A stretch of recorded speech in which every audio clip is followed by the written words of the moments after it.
Cyber నేరగాళ్లు రెచ్చిపోతున్నారు. చదువుకున్న వాళ్లను సైతం బురిడి కొట్టిస్తున్నారు. బ్యాంకు ఖాతాల్లోని కోట్ల రూపాయలను తెలివిగా కాజేస్తున్నారు. తాజాగా హైదరాబాద్ హబ్సిగూడకు చెందిన డెంటల్ డాక్టర్ నుంచి 14 కోట్ల రూపాయలు కాజేశారు సైబర్ నేరగాళ్లు. రైట్, ఈ భారీ సైబర్ మోసానికి సంబంధించి మరిన్ని వివరాలను ఏసీపీ ప్రసాద్ రావుతో మా crime input Ramesh Vaitla face to face. చిన్న మెసేజ్కి రియాక్ట్ కావడంతో ఏకంగా ఒక డాక్టర్ దగ్గర నుంచి 14 కోట్ల రూపాయలు ఒక లేడీ కొట్టేసింది. సార్ చెప్పండి ప్రసాద్ గారు, నిజంగా అసలు ఏం జరిగింది? 14 కోట్ల రూపాయలు ఎలా ట్రాన్స్ఫర్ చేశారో, ఏం జరిగింది?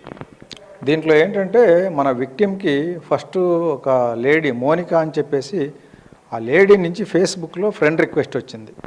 ఫ్రెండ్ రిక్వెస్ట్ వస్తే ఈయన యాక్సెప్ట్ చేసినారు. యాక్సెప్ట్ చేసిన తర్వాత కొంత చాటింగ్ చేసింది. అందులో ఆ చాటింగ్ ద్వారా ఏంటంటే నేను ఒక విడోని అని చెప్తే ఈయన కొంచెం జాలిపడి ఆమె ఫోన్ నెంబర్ అడిగితే ఫోన్ నెంబర్ ఇచ్చినాడు. ఆ ఫోన్ నెంబర్ ఇచ్చిన వెంటనే ఈ ఫేస్బుక్ కమ్యూనికేషన్ స్టాప్ చేసేసి వాట్సాప్ ద్వారా కమ్యూనికేషన్ స్టార్ట్ చేసింది.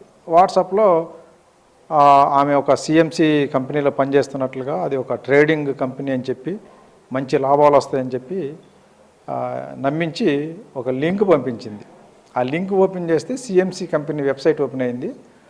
ఆ కంపెనీలో ఈమె నువ్వు ఒక అకౌంట్ ఓపెన్ చేసుకో అని చెప్తే ఆయన అట్లా ఆ వెబ్సైట్లోనే ఒక అకౌంట్ క్రియేట్ చేసుకున్నాడు. క్రియేట్ చేసుకున్న తర్వాత ఇనీషియల్గా కొంచెం చిన్న అమౌంట్స్ ఇన్వెస్ట్ చెయ్యి, నీకు నచ్చితే ఫర్దర్ పోవచ్చు అని చెప్పి ఈయన ఫస్ట్ 1 lakh ఇన్వెస్ట్ చేసినారు. ఆ 1 lakh ఇన్వెస్ట్ చేసిన తర్వాత 85,000 ఈయనకి ప్రాఫిట్ వచ్చింది. ఆ ప్రాఫిట్ ఈయన అకౌంట్లోకి విత్డ్రా చేసుకున్నాడు. అప్పుడు ఈయనకి ఒక నమ్మకం వచ్చింది, ఇది జెన్యున్ వెబ్సైటు, మనకి ఇందులో ఇన్వెస్ట్ చేస్తే ఈ బ్యాలెన్స్లో ఉన్న ప్రాఫిట్స్ని మనం విత్డ్రా చేసుకోవచ్చు అని.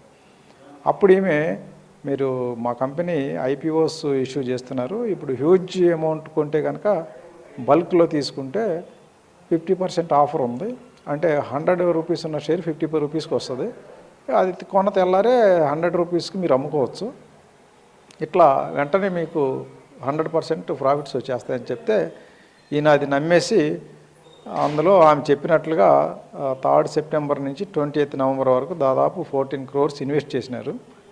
బ్యాలెన్స్ 35 crores చూపించింది, కానీ విత్డ్రా కావట్లా, హోల్డ్ అయిపోయింది అకౌంట్. విత్డ్రా కావాలి అంటే 30% ట్యాక్స్ కట్టమని చెప్పి డిమాండ్ చేస్తున్నారు. అప్పుడు ఈయనకి కొంచెం డౌట్ వచ్చి వాళ్ళ ఫ్రెండ్స్ని అది వెరిఫై చేసుకుంటే ఇది ఫ్రాడ్ అని తెలిసి మన దగ్గర కంప్లైంట్ చేయడం జరిగింది. ఇందులో ఏంటంటే ఈ థర్డ్ పర్సన్ పంపించిన లింక్స్, ప్రైవేట్ లింక్స్ ద్వారా ఈ వెబ్సైట్ యాక్సెస్ చేయటం. మామూలుగా ఈయన సేమ్ కంపెనీ, ఒరిజినల్ కంపెనీ ఉంది ఆ పేరుతో, అది గూగుల్లో సెర్చ్ చేసి ఆ కంపెనీ వెబ్సైట్లో ఒరిజినల్ వెబ్సైట్కి పోయినట్లయితే ఈయన ఈ ఫ్రాడ్ అనేది దాని నుంచి బయటపడేవాడు.